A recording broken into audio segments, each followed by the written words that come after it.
Two TV worlds, completely different. One, a chaotic glamorous dream called Emily in Paris. The other, a dark paradise where secrets float under perfect sunsets, the White Lotus. I decided to visit both, to walk where they walked, to stand where the camera once rolled, and to find out whether those glossy scenes are real, or just Hollywood magic. But here's the thing.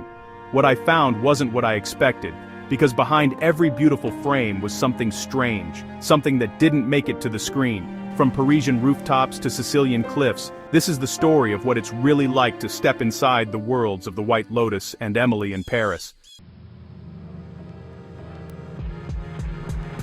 The flight of contrast.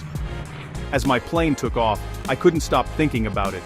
Two shows, both about luxury, both about escape, but completely opposite in spirit.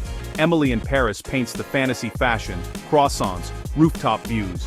White Lotus peels the mask off that fantasy and asks, what's hiding behind the luxury? And somewhere between Paris and Sicily, I wanted to find out which was closer to reality.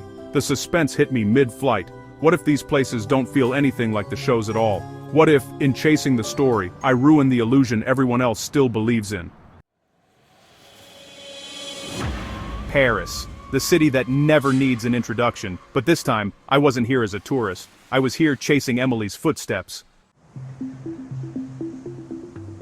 First stop, Place de l'Estrapade, the cobblestone square where Emily's apartment sits. You know the one, with the red door and the quiet little cafe downstairs. Yeah, it exists, and it's just as charming, except there's a crowd of fans taking selfies on the same doorstep.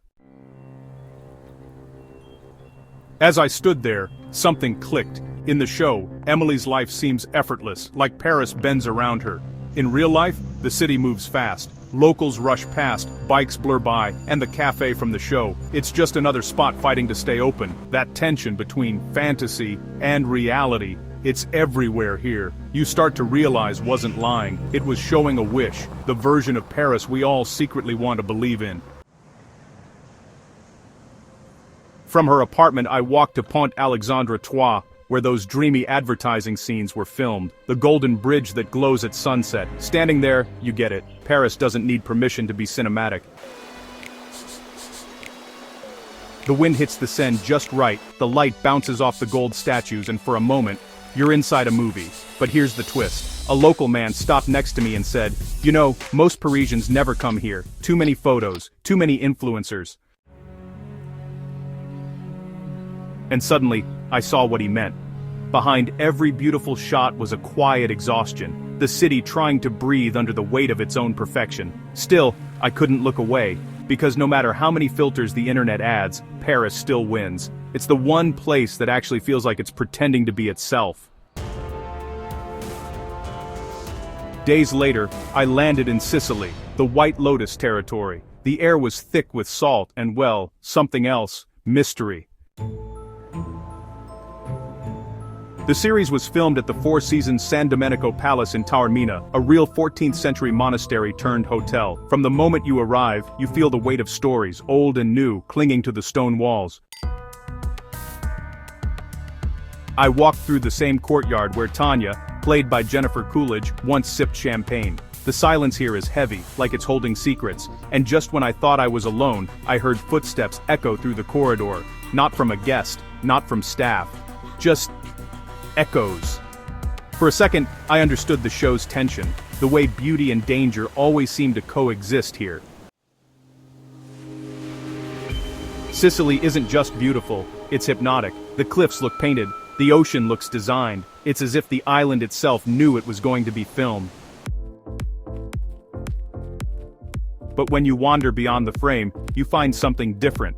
Locals who watch the chaos of filming, streets left half-blocked by production trucks. One cafe owner laughed and said, "They made Taormina look perfect, but they cut out the traffic." That's when it hit me. The White Lotus wasn't trying to show paradise, it was warning us about it. How money, power, and desire twist even the prettiest places into mirrors of ourselves. And, walking through those same halls, I could feel that mirror turning toward me. Would I still love these places if I couldn't afford to stay? Paris was fantasy, Sicily was truth. But, which one was more real? In Paris, everyone's performing happiness. In Sicily, everyone's pretending they're not afraid. Maybe that's why both shows resonate, because they're not about travel or luxury, they're about identity, about who we become when we're far from home.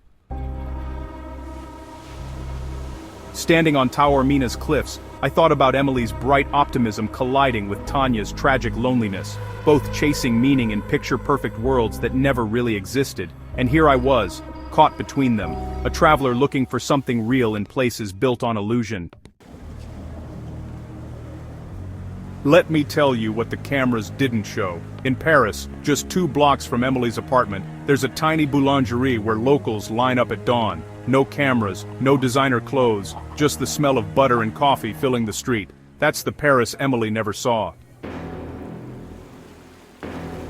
In Sicily, just below the hotel cliffs, there's a fishing village where kids dive into the water and laugh until sunset. That's the White Lotus Sicily, the one untouched by secrets and status. Those are the places that remind you that life, the real kind, isn't framed, scripted, or color-graded. It's messy, loud, and unbelievably beautiful when you stop looking for perfection. Here's what both shows secretly teach us. Emily in Paris says, chase the dream even if it's naive. The White Lotus says, question the dream, even if it's beautiful. And maybe that's the balance every traveler has to find. We all want to see the world through a cinematic lens, but we also have to take off the filter sometimes and see what's real. Because in the end, both versions matter. The fantasy keeps us moving, the truth keeps us grounded, and somewhere between the two, that's where you find the magic of travel.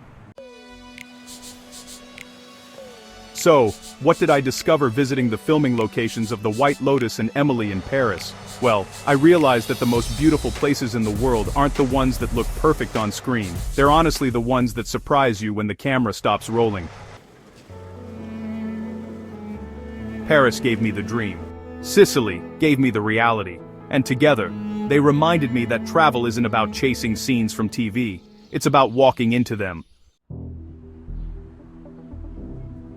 And realizing the real story is yours. If you enjoyed this journey, hit that like button. It helps more dreamers find their story. Comment below which filming location I should visit next. Because the world isn't just a movie set, it's waiting for you to step inside.